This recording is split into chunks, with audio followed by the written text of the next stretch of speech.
शिव मंदिर में प्रतिदिन 1 लोटा पानी, 1 लोटा जल अवश्य अवश्य चढ़ाया।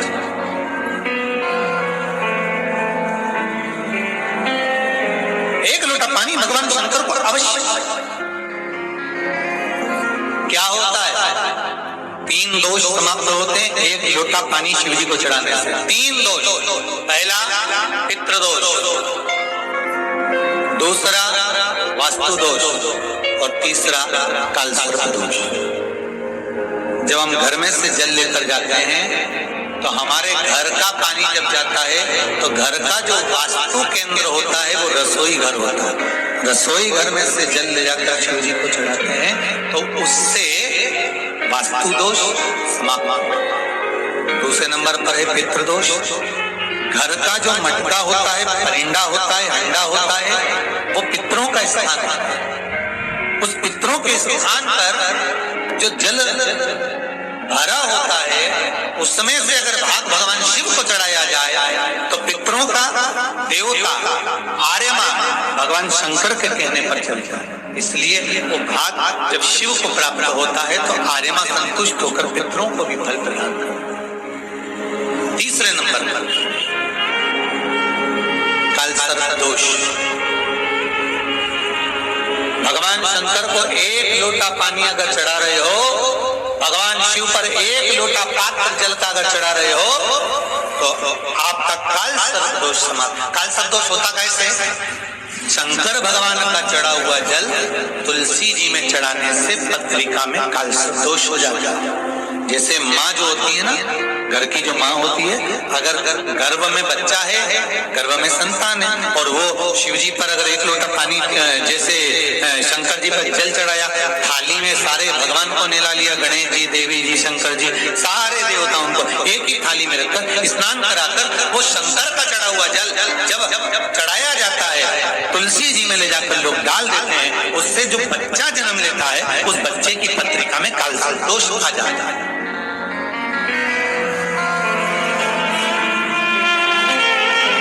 इसलिए शिव महापुराण की कथा कहती है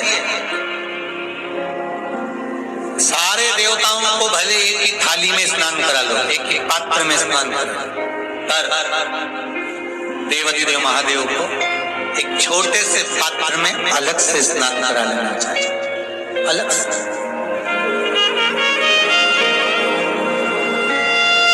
और उस पात्र का जल शिव जी को समर्पित करा हुआ जल तुलसी जी में नहीं डालना। तुम्हारे घर में जो पौधा हुआ आप उसको उसमें समर्पित करो। जैसे बेलपत्री चढ़ाने के बाद जल चढ़ाना या जल चढ़ाकर बेलपत्र चढ़ाना, एक पत्र है बड़ा सुंदर है, छोटा सा भाव, प्रश्न अच्छा है, आप सबके हित का है।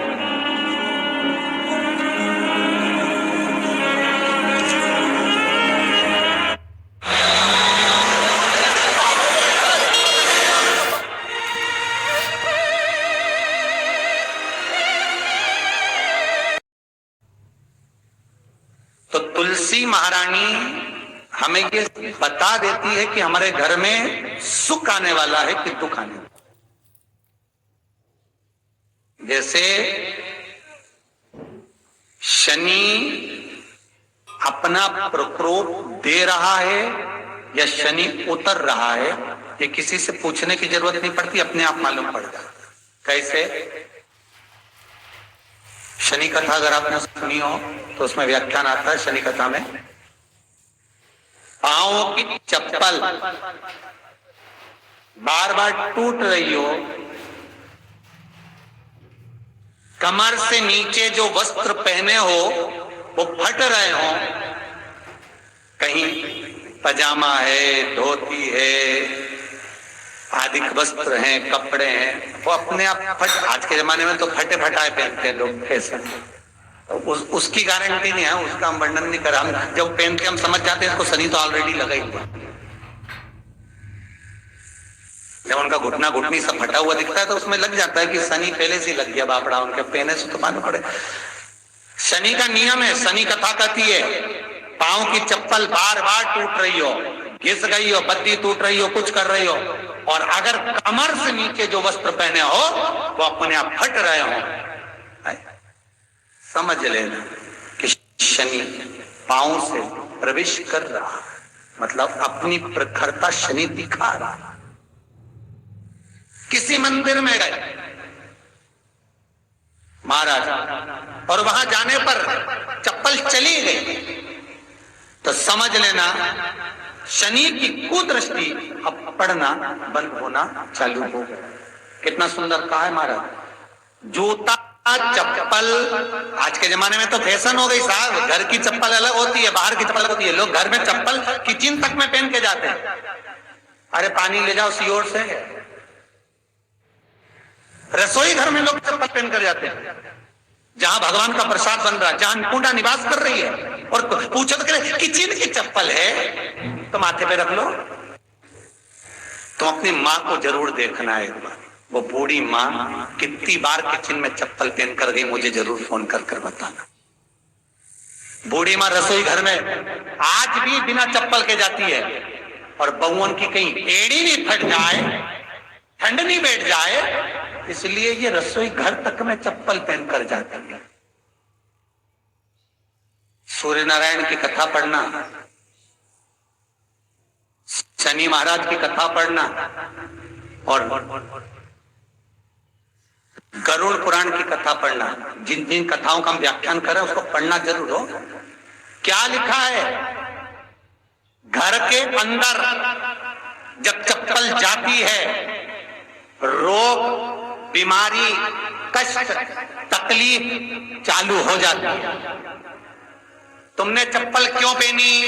ठंड नहीं बैठ जाए, रोग नहीं बैठ जाए। घर के अंदर उतना बढ़ गया, एक कालीन बिछा दो, एक दरी बिछा दो, मोटा आसन बिछा दो जिस पर तुम चल लो।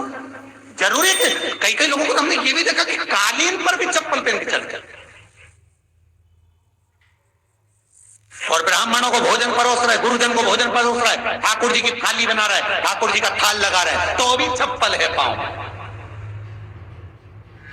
तेरा क्या होगा रे कालिया, क्या होगा? विचार तो करो। देह पड़ी रह जाए यहीं पर, फिर कुंडल और नहीं ना क्या, हरि नाम नहीं तो जीना। अभी भी सुधर जाओ रे, अभी भी सुधर जाओ, नहीं सुधरो तो सिधर जाओ रे। या तो सुधरो नहीं तो सिधरो, थोड़ा सुधरो। रसोई घर में अन्नपूर्णा रहती है। रसोई घर में शिव महापुराण की कथा कहती है, जब भगवान शंकर को मां जगत जननी भोजन करा रही थी, शंकर जी ने वर मांगा था अन्नपूर्णा का। हे अन्नपूर्णे, तुम मेरे घर के बच्चों का भरण पोषण कर रही है। इस मृत्यु लोक में जितने मनुष्य जन्म लेते हैं ये मेरे पुत्र कहलाते हैं। तो अन्नपूर्णा ने कहा, चिंता मत करना भोलेनाथ, जिस ग्रह पर एक स्त्री, बेटी, कन्या या घर की बहू या बूढ़ी माँ भोजन बनाएगी, उस जगह पर मैं अन्नपूर्णा उसके शरीर में प्रवेश करूंगी। रसोई घर नहीं होगा, वो मेरा और तुम्हारा मंदिर कहलाएगा। अब